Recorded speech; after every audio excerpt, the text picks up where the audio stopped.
Welcome to the Play in Faith podcast, where we dive into the world of sports through the lens of optimism, inspiration, and faith. We're on a mission to infuse youth sports culture with positivity and joy while building the largest network of college Christian athlete mentors in the world. Thanks for stopping by. Enjoy today's show.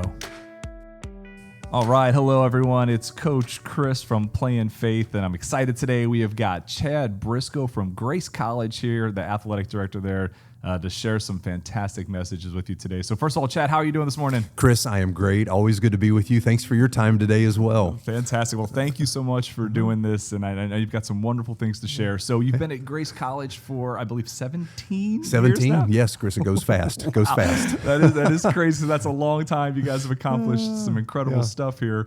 But as we back up a little bit, so what brought you to Grace College, and how did you get here? Obviously, a life of loving sports. So how did you end up here at wonderful Grace? Well, the beautiful part of a journey is to allow the Lord to lead. And I spent a lot of time in college coaching, basketball specifically. Sure. And I had worked for several years out of college in minor league baseball in the front office.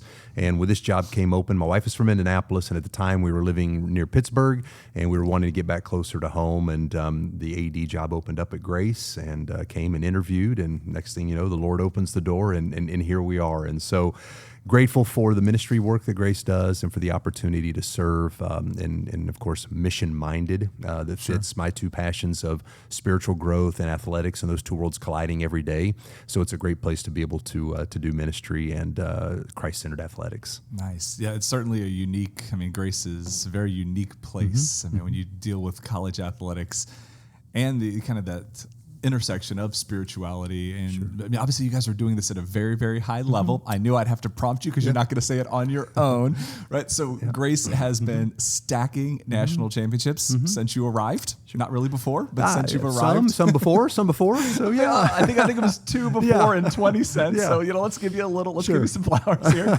So tell me a little bit about some of the success that you've had here at Grace across all these different sports. Yeah, what's been great is that, Chris, we've been able to hire wonderful leaders who want to do it the right way, and that is use the arena of athletics, whichever sport that you love, to impact, shape, and change a life for Christ. And I'm a firm believer that winning is only just a byproduct of the culture and what you're trying to build and instill within the lives of the student athletes that God has entrusted to you. So the success just hopefully comes from doing things the right way, and that is, as you know, recruiting kids that fit the mission of Grace, and kids who can play at a high level, who want to get it done in the classroom academically, but then also it's a lot to ask. It is, and then finding that kid who then has a passion for wanting to excel at a high level. And so when you're able to put that into a melting pot and stir it up with a coach who's able to get the most out of their kids, that's where the success starts. So it's hiring the right people, and then for me as an AD, getting out of their way and letting them do what God's equipped them to do. And so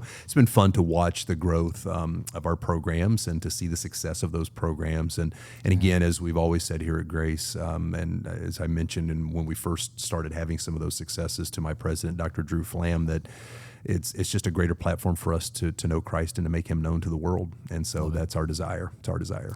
I love it. I think that's the mission here at Play in Faith too, is that the more I explore the world, the more I realize I don't know that there's a better vehicle for building some of those traits and really promoting faith and doing things the right way than athletics. It is. Every life lesson is taught in the arena of athletics. There's not a day that you don't wake up and you don't teach a life lesson in it. So to equip kids and to prepare kids is that all the life lessons that you're able to use every day on the court, on the field, on the cross-country course, whatever, it all helps you equip and prepare a kid for life.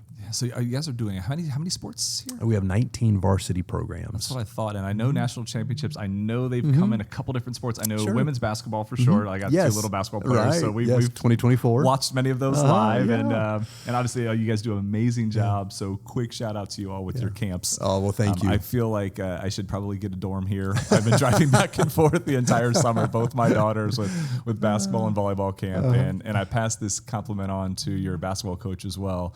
Coolest thing for me as a parent, my kids come home, and I say my kids, I have two actual daughters and then 13 girls I coach, who we sent here proudly as well. So I view all 15 of them as mine.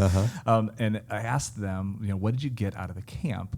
and they're young. I mean, they're elementary, middle school kids, and I expected them to say, I learned this drill, my team won this, I got this award. A lot of them got some awards.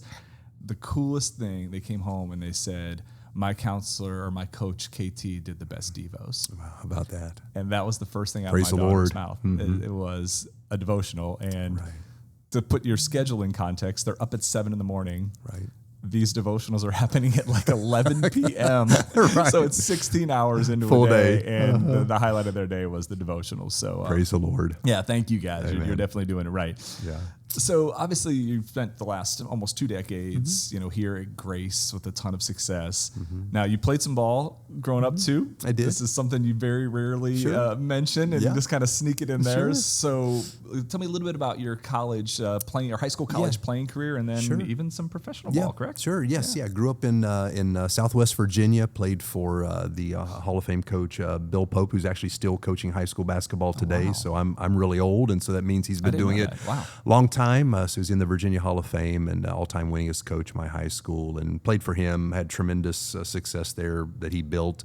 Went on to college. Went to Anderson University, just down the road from here. Anderson at the time was an NAIA school, and so enjoyed playing my 4 years of college ball there. And then the Lord opened a door to go overseas, and had the incredible blessing of playing professionally for 6 years in Sweden, and looked at it as a huge ministry opportunity. Worked with schools, taught English, and then I worked with local churches, working with their youth groups on Friday nights and Sunday nights, and just a really neat platform of being able to use the little bit of ability that God gave me to give back and to impact, and again, change lives in another culture. And Sweden shaped my life in an incredible way. Still very close with some of the guys I played with, friends that became family, and in a country that really needs the Lord. And so it was a big mission field. And so I always tried to keep that at the focal point of everything that I said and did there, that it's about ministry. And so not always perfect at it, right? But pursuing the ministry opportunities was really key. So enjoyed hanging on to the shoes for a couple more years than maybe I was been given, but it was a great experience, and has helped shape me into the athletic director that I am today. I would imagine. So I find it fascinating in that, the more we're in this youth sports culture, I'm seeing the pressure becoming even younger. Younger with parents. It's D1, scholarship, scholarly, get that scholarly. And we're talking to kids sometimes as young as 11 or 12 years old.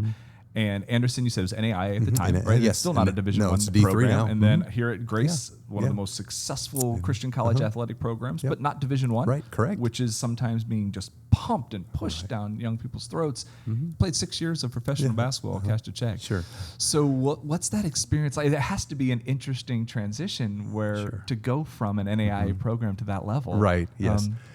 I think what makes it unique for the parents or the kids listening out there is that finding the level that fits for you. It's kind of like the Cinderella story. It's like finding the glass slipper that fits. You want it to fit like your favorite pair of shoes, and not chasing what the person to my right or the person to my left has. And so because my teammate goes D1 doesn't mean that I have to go D1. It's finding what fits best for you. Because at the end of the day, I always tell student athletes, it's your experience and your experience alone. It's not somebody else's. I'm not looking at somebody else. And the greatest destroy of joy is comparison. And so don't compare your journey to somebody else. Run your race well, and know that God has a plan for you.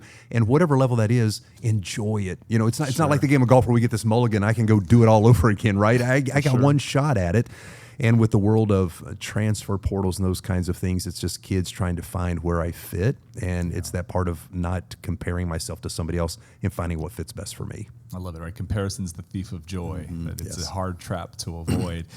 And I started speaking professionally when I was still in college, and one of the things that I would talk about was that successful people come from everywhere. So we found the same parallel in academics, where some of these students you're going to an Ivy League school, you're going to Stanford, you're going to Duke, and you look at these brilliant, successful entrepreneurs, and they're coming from all sorts of places, and it is about finding that fit. And I imagine a lot of students find that fit here as well. And we're thankful we do. We spend a lot of time praying each year for the lives that the Lord will bring to us to invest in. And there is no rhyme or reason to recruiting. A lot of parents will ask me, how does recruiting work? And there's no perfect rhyme or reason to it. It's finding the opportunity to make sure that my kid is able to visit, get to be seen.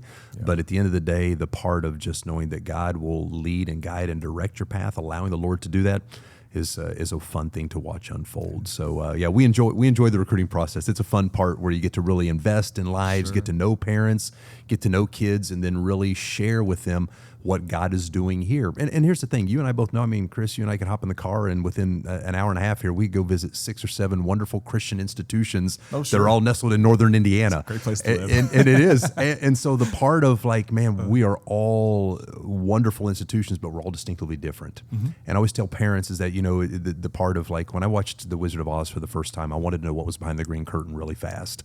And so it's the same thing, is that when you go on these visits and see different schools, is that, man, you have to ask the hard questions. You have to really you have to pull back the layers and find out, you know, is the word Christian, is it a part of your mission statement, or is it truly lived out in the lives of your coaches and or just the institution as a whole? And so asking hard questions, digging down, those are the things that parents and student athletes are supposed to do. So we encourage our athletes to be able to be available so that way the recruits can ask the student athletes, and then of course parents being able to talk with other parents, so that way, again, I want you to walk out of here with a clear sense of knowing who Grace is and what I would get at Grace. Yeah, you guys definitely walk the talk. And I've been grateful for the influence on my team, where a lot of my girls have come to basketball games. We've actually brought our team here to watch your girls play.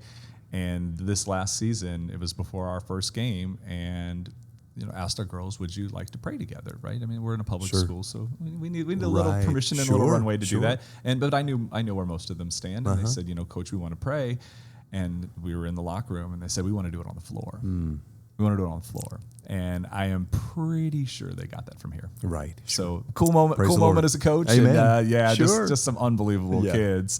So again, I think it's just fascinating. I know you don't want to talk about your journey, but I mean, you guys don't see this on video. I'm sitting next to Chad. You are not a genetic freak, right? You are not 7'2". No, you are a normal sized guy. I'm a 6 foot dime a dozen is what I'm called. A 6 foot guard from an NAIA college, 6 years of professional basketball experience, a lifetime of successful athletic career. So I just think that's really cool and a good reminder as we're chasing things sometimes at a very young age, that enjoy the lessons we're learning, and whether your career stops in 8th grade, 12th grade, college, or even overseas or in the NBA, man, those lessons translate to everything we are doing in life. So, so when your students first arrive, one of the things that really stuck with me is, and I'm going to paraphrase you here, this thing you're telling your students, that, look, your sport is something you do, it's not who you are. And I've borrowed that for some of our literature. Maybe you heard it somewhere else. Nothing new under the sun, right? Ecclesiastes, nothing new under the sun. But I love the way you phrased it. So take me through that, because I think we hear it all the time as athletes and as business people, right? But do we really hear you? Right? Like, well, that's true for everyone else, but not for me. Our identity becomes so wrapped up in it. So tell me a little bit about that process when your students first arrive. Yeah. So I would call it the identity crisis to a certain degree. So many student athletes at all levels, and I have many of them here at Grace walking around, that their identity is wrapped up in their athletic experience. So that means they've come, it's the pyramid effect, is that, as you know, you talked about elementary, middle school, high school, the pyramid gets smaller as you go. And so when you get to the collegiate level, regardless of what level you are at collegiately, is that you're taking the best of the best at a high school. And as we know, the percentages go down, then all of those kids were the homecoming king, homecoming queen, all-American, on the face of the newspaper. They were the best of the best at their high school. Then all of a sudden you come to your freshman year of college, and, well, Chris, I'm not starting, or Chris, I'm not playing 40 minutes, or Chris, I'm not in the starting rotation. And all of a sudden there's an identity crisis that hits, because there is so much pressure and expectation that I go home to the homecoming football game in October after I've been to college, and I tell them I am the starting point guard, or I am the starting libero for, at the next level. And so their identity is wrapped up in their sport. So we try to make sure our students understand very quickly when they get here. And again, a lot of our kids come in with a foundation of faith, and it all looks different. I tell my student athletes, I don't care where you're at spiritually, I care where you're going spiritually, because we're all at different places. And so the understanding of that, my identity in a sport. It's just what I do. It's not who I am. And I've got kids that really struggle with that. And so helping them understand that because of, you talked about the pressures for these kids, is that there are parents that sit in the stands, my parents listening, is that what is your communication to your kid after they play? Mm-hmm. Is it you didn't do this, or this right, or you should have done this, or this in the game? Or is it, man, I loved watching you play. It was great to just be there and cheer for you. Man, I'm excited for your next opportunity. You know, what are we communicating to those kids? So I've got a lot of kids where parents, well, you should be starting. You know, you should be in the, you should be the batting fourth in the lineup, right? So that part of identity of making sure they understand. I don't want there to be extra pressure for them to feel like, hey, I have to be A, B, or C. No, I want you to come be you. I want you to grow in every facet of your life. And the athletic piece is just the icing on the cake. And again, it is your spiritual act of worship, giving back what God has given to you. And so helping kids discern that, learn that, it's hard, and it does not happen overnight. And so it may be a kid's finally in their senior year, they figured out that, you know what, my identity is not wrapped up in this sport. It's just a platform God's given me, and I want to give it back, but making sure that I know that it is not who I am. It's just what I do, you know. Love it. It's such a great perspective, and love the focus too on how to be a parent to an athlete. There's it's become a research obsession of mine with just some of the statistics and data. So there's tons of stuff. There's our plug on our Play in Faith site for how to be that supportive parent to really raise an athlete, to get the lessons that we deserve out of this, and not just play, right? I read a thing just the other day. You're talking about, you know, the information you have on your web, which I know is very valuable, and I hope a lot of parents go there and get it. Too. Is the part of understanding, if you ask high school kids, what is the one thing that they dislike the most about their athletic experience after the game is over? It's the car ride home with mom and dad. Yeah, and there's some science behind it too. Just the spike in cortisol. I mean, you give them a little bit of time, give them some cool down time, and you know, each kid is different, right? That's I've got one kid, I'm going to stay far away from her. I've got another one who's very young, who'll get in the car and tell me that girl is better than me. Or I think actually after one of her first like really intense tournaments, she said she got in the car and she goes, "Dad, you know, you told me I'm going to run into a girl sooner or later that's a lot better than me." I said, "Yeah." She goes, I ran into her today. but there was no tears. It was just like learning. It was very matter of fact. And she's like, "She's better than me. Can we go work out tomorrow?" And that's how she's wired. Now my other daughter probably would not have gone as well. It would have been like, no, you did fantastic. Sure. So that's a really good perspective. Yeah.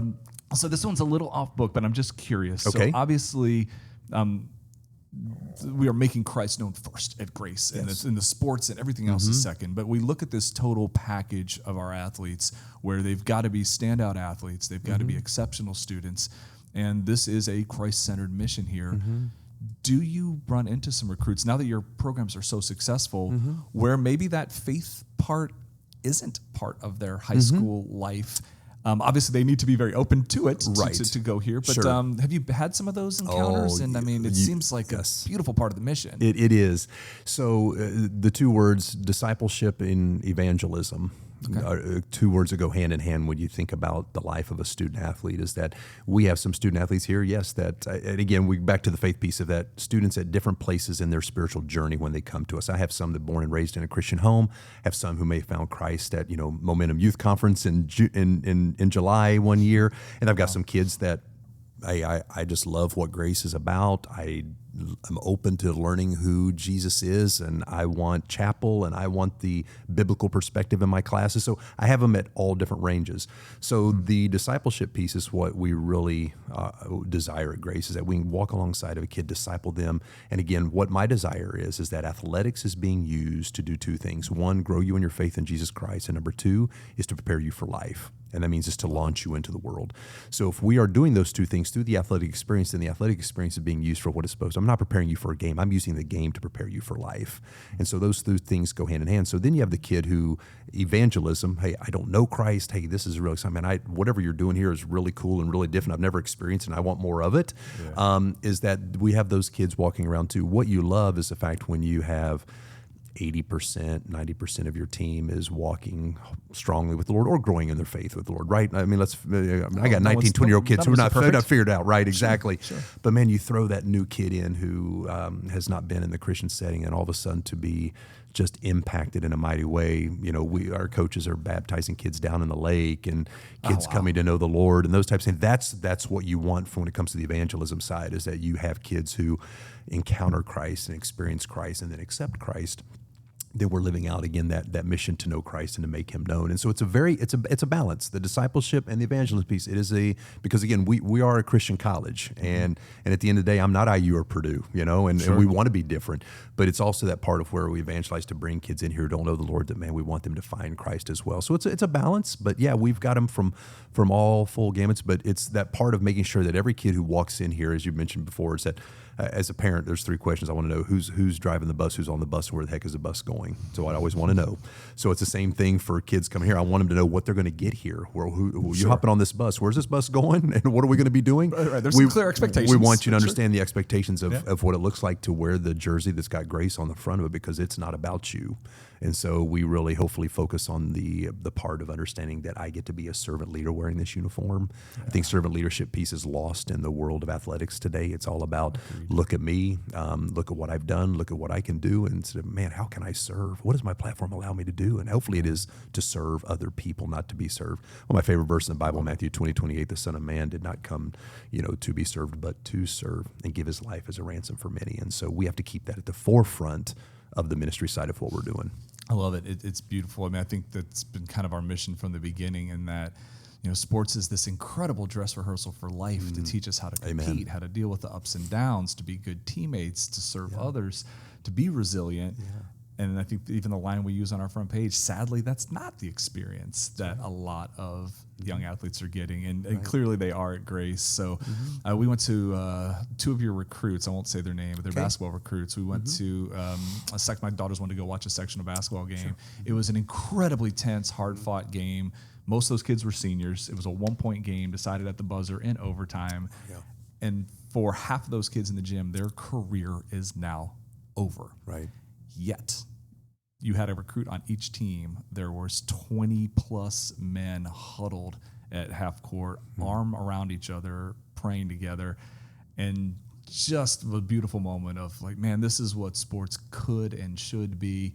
And you guys are recruiting some amazing kids, and they're having a lot more impact than I'm sure you realize. Praise the Lord, even more than that. I mean, I had a lot of young athletes with me watching that, saying, we want to be that. Praise the Lord. Rather than raising the trophy. Amen. It was pretty awesome. Yeah. And that's the platform that athletics gives. I mean, that's that others are able to see, and then at the end of the day, hopefully glorify our Lord in heaven, as it says in Matthew 5:16. So that part of just knowing the platform that is given to our student athletes, it's a great responsibility. It's entrusted to you. God's given it to you, and understand God's only given it to you for a certain amount of time.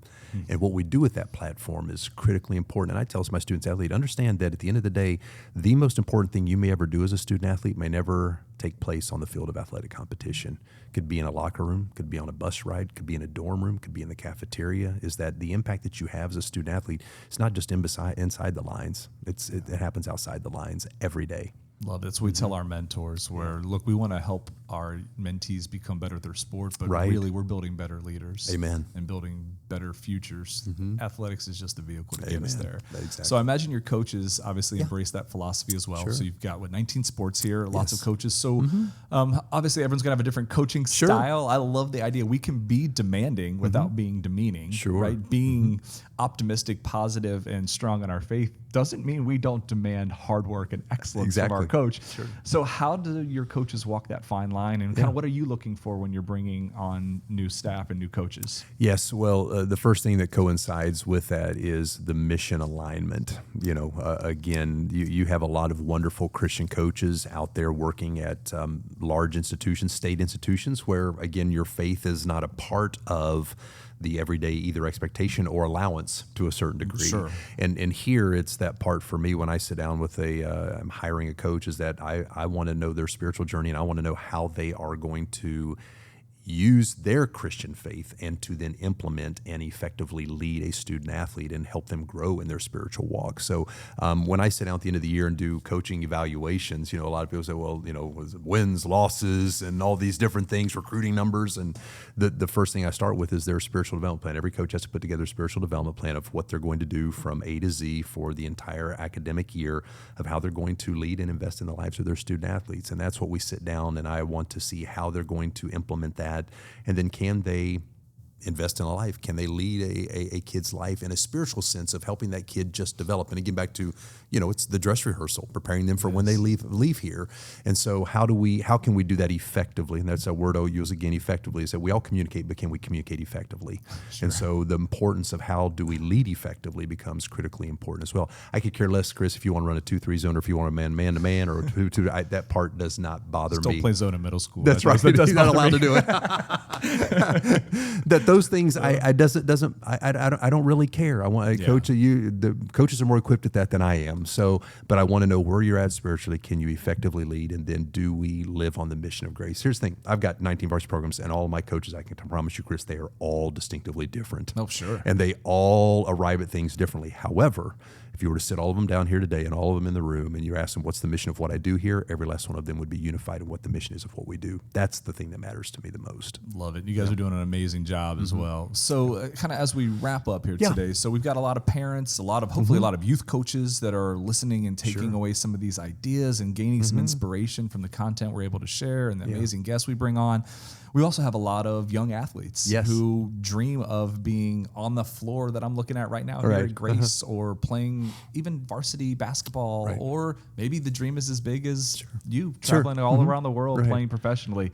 So what advice would you have for a middle school to early high school athlete who's still building in their career but has their eyes on, look, I want to do this beyond just high school? Sure. Well, a couple of things that always come to my mind. First thing is I always say, enjoy the journey and have fun. Both my daughters, first thing I did you have fun today? Did you enjoy practice? I said, you have to enjoy. You have to fall in love with the sport every day. Are there some days that are really hard, days that I'm tired, I want to do it, but you have to fall in love with what it is that you're doing every day and enjoy that platform. So that's the first thing I always share. The second thing that I think is critically important for young athletes to know is that, we mentioned at the very beginning, is that my journey is my journey and my journey alone. I don't have to worry about somebody else's journey. And if their journey is different than mine, do not compare yourself to somebody else. Just run your race and enjoy your race and be okay with your race. And if your race is different, higher or lower, better or worse, is that it's your journey and your journey alone. And so don't compare. I was my youngest daughter just the other day, we were talking about, social media platforms, parents, I'm sure, navigating that stuff with their kids. It can be tricky.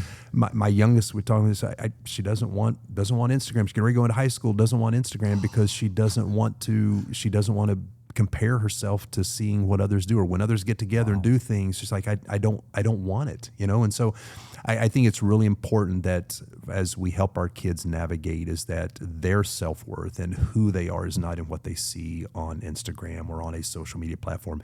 It is in them and their journey. And as parents, we have to be speaking truth and life into our kids, because if we're not, the world is. And so remembering is that they're going to listen to what the world tells them. And so we have to help them navigate that, because again, it's preparing, right? We're launching them into the world of helping them navigate that. So I want my kids, I would hope the parents want their kids to know that, man, the opportunity is great. The opportunity is a blessing, but man, just enjoy the journey that you have. And then last but not least, for parents to understand, parents, stay in your lane, keep what's important. Yeah, sure. And remember that in the recruiting process is that coaches look at parents as much as they do the student athlete. And if I've had more than once, I've had a coach from Grace come to me and say, I can't recruit the kid because I don't think I can trust mom and dad, or what I observe from mom and dad in the stands. I'm not bringing that kid here. That's really fascinating. I know everyone heard it. We're going to say it one more time. Yeah. So a disqualifier in the recruiting process is parents. Yeah. Is parents. Yeah, we may not recruit the kid based on mom and dad and how mom and dad act, or what mom and dad. It's so funny. Sometimes coaches will say, man, mom and dad were really quick to talk about coach A and B about how they were treating their son or daughter in the recruiting process. Like, well, then they're going to talk about me that way. I said the same thing. Any parent who comes up to you complaining about the previous coach, sure, if you think it's a compliment, you are a fool. No, they're going to complain about me. We're revealing some That's right, exactly. Traits yeah, here, and that is going to recur. So it is a player in the process. So yeah, important to remember that. I tell my coach, everything you say and everything you do every day, it matters. It's so fascinating, because I do think that 99.9% of parents have the best intentions. They Sure. love their kid. They Yeah. think they're wonderful. They just want Yeah. opportunities. Yeah. But maybe a good reminder that there's a better way to go about that. Right, And that it might exactly. be a little counterproductive. For So sure. that's really fascinating. Yeah. So, well, Chad, thank you so much for your time. I'm sure we're going to pester you again at some all right, point. yeah. I think there's so much to be learned about Yeah. the recruiting process and Sure. how to get there athletically.